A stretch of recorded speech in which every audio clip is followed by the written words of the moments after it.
School students in Queensland will lose almost $4 billion in federal funding because of the cuts announced in the federal budget. The ABC has obtained the analysis from within the Education Department under Right to Information laws.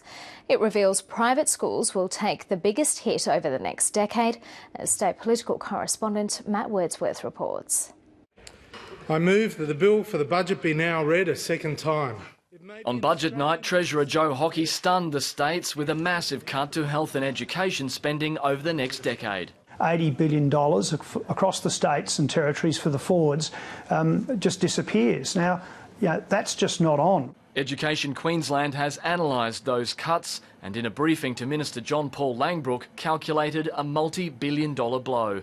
State schools would lose about $1.7 billion over the next 10 years, independent and Catholic schools $2.3 billion.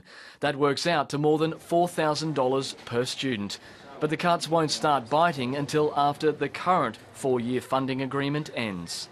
When it comes to the end of this funding arrangement, which we'll negotiate over the next 18 months or so, we'll make sure that we put up our hands for the share that Queensland schools and families deserve.